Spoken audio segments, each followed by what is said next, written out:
What's going on, everybody? It's Mr. Doodle. In this video, we're going to be breaking down a key NFL matchup this weekend: Giants versus the Cowboys. Now, this is something I thought about all day.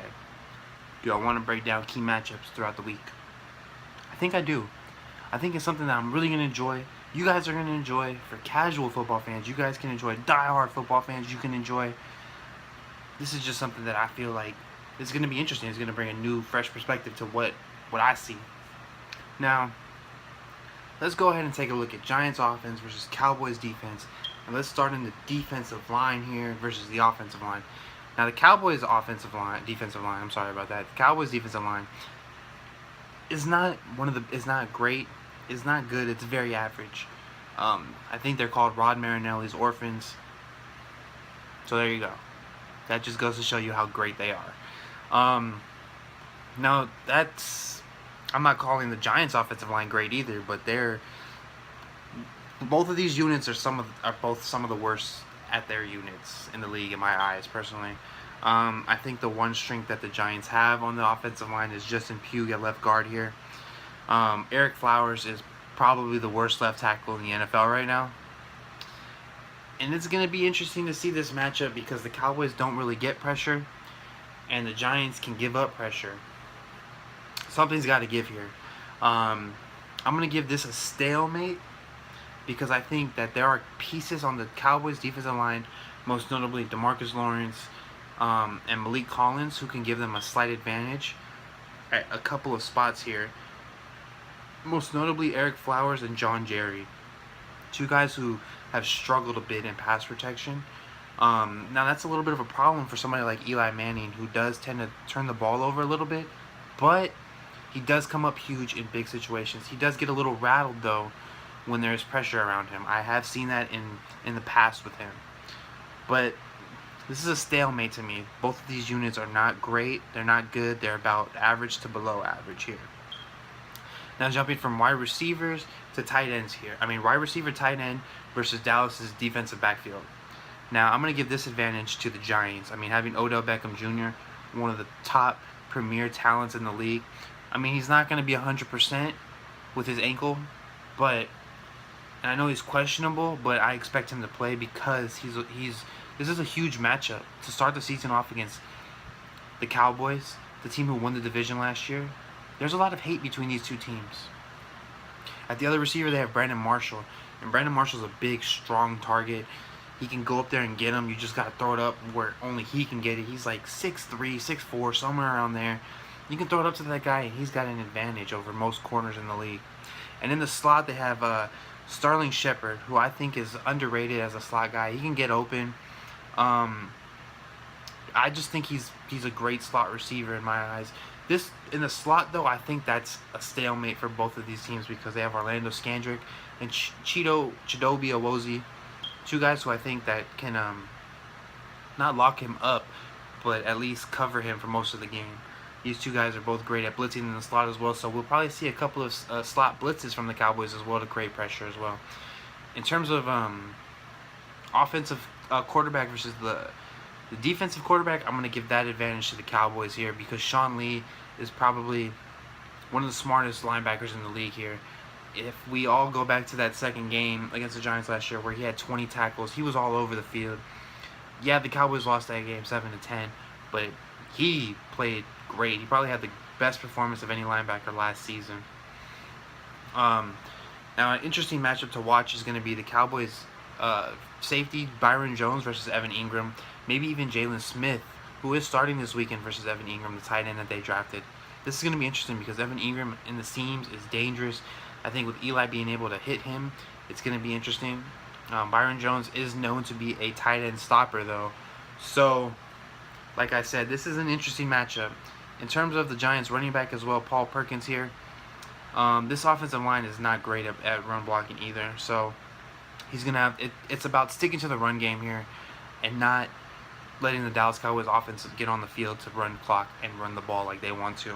And Shane Vereen out of the backfield is probably one of the best pass-catching running backs in the league too. So this advantage overall, I'm going to give the advantage on offense versus defense to the Giants. The Giants have a very potent offense here. versus the Cowboys defense that is young and improving and needs to find a way to get pressure on Eli Manning. If you can get pressure on Eli Manning, those corners can make plays on the ball. That's what matters. Now, flipping it to the other side where you got Cowboys offense versus Giants defense, and I'll start on the offensive line versus the defensive line. The Cowboys offensive line is one of the best offensive lines in football. The Giants defensive line is one of the best defensive lines in football. Led by Jason Pierre-Paul, Olivier Vernon, and Damon Snacks Harrison, this defensive line can cause problems for any offensive line no matter what. Now, the interesting matchup to watch on this is going to be Jason Pierre-Paul versus Lyle Collins. Lyle Collins was recently playing left guard for the Cowboys before he got hurt last year. So this year they moved him to right tackle where Doug Free used to play, who actually retired this offseason. This is going to be an interesting matchup. This might cause a little bit of problems where Jason Witten or Jeff Swaim is going to have to come in and chip a little bit. Zeke's going to have to chip on this guy. I think left tackle versus Olivier Vernon. Tyron Smith's probably the best left tackle in the game. Vernon didn't do much in last year's 2 games against Tyron. I don't expect much else. Damon Harrison versus Zach Martin and Travis Frederick is going to be an interesting battle to watch here. Snacks knows how to occupy blockers to get his linebackers free.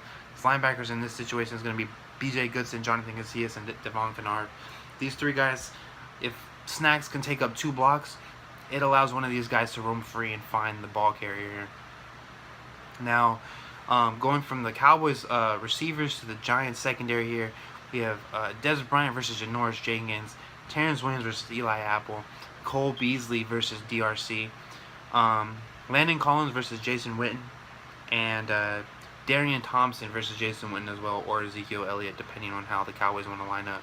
The Cowboys in preseason have ran a lot of 5 wide receiver sets, letting Dak operate out of shotgun here. I don't know how much we're going to see in this. It'll be interesting to see if they go to that a lot more empty sets here, especially considering the Giants' defensive line. But the advantage in this situation is going to go to, based upon what happened last season, I'm going to give it to the Giants secondary. Janoris Jenkins was able to lock on to Dez. Eli Apple made sure that Terrence Williams didn't really have anything. And Cole Beasley did not have, he had a lot of balls thrown his way, but he did not have great games against DRC. Cole Beasley over camp and preseason has been pretty much unguardable. It's going to be very interesting to see DRC versus Cole Beasley in the slot. These are going to be some great matchups to watch here. Defensive quarterback versus Dak. I think Dak is going to be able to learn and see what they did last year and adjust to this year. It's going to be interesting to see what happens though, because Steve Spagnuolo is a defensive genius. He knows how to get pressure on quarterbacks from anywhere, especially when you have this front 4 right here. These guys can get pressure on their own. And then you can throw in Romeo Okwara. He was pretty solid too last year. So we'll see what happens. Dak is just going to have to stay within himself, make smart reads, throw the ball away, don't turn the ball over against this team. It's going to be an interesting game. Now, if Zeke can find any running room, like he did in Game 2 last year, I think he had over 100 yards, if I'm not mistaken. But I think he had over 100 yards.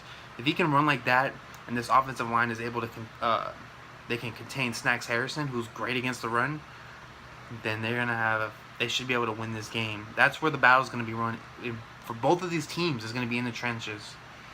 Now, if this game gets down to a field goal, and it's Dan Bailey versus Aldrick Rosas, we're going to have to give the advantage to Dan Bailey here. In terms of the punt game, we're going to have to give the advantage to the Cowboys here. Chris Jones versus Brad Wing. Chris Jones is turned into one of the better punters in the league. He gets a good net average, which is what matters. Not the punt average, the net average is what matters. One of the big problems in most first games of the season is special teams. Now, if both teams can have a solid special teams play, and you just see offense versus defense for 4 quarters, it's going to be an interesting matchup. This is probably the best game of the weekend in my eyes, personally. 2 teams that hate each other, 2 teams that have a lot to prove. Quick prediction now. I'm going to give this one Cowboys 27, Giants 23. They might not even score that much. But I think the Cowboys will be able to find a little bit more pressure than the Giants will against their offensive line.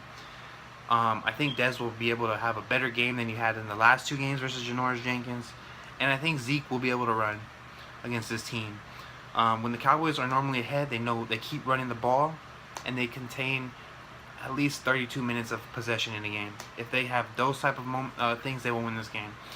Now, on the flip side, should the Giants win, the Giants will win because they stop Zeke, which is hard, but they're a team that can do it. They're able to rattle Dak and force him into 2 interceptions. And the offensive line gives Eli Manning a clean pocket to throw to his very talented receivers.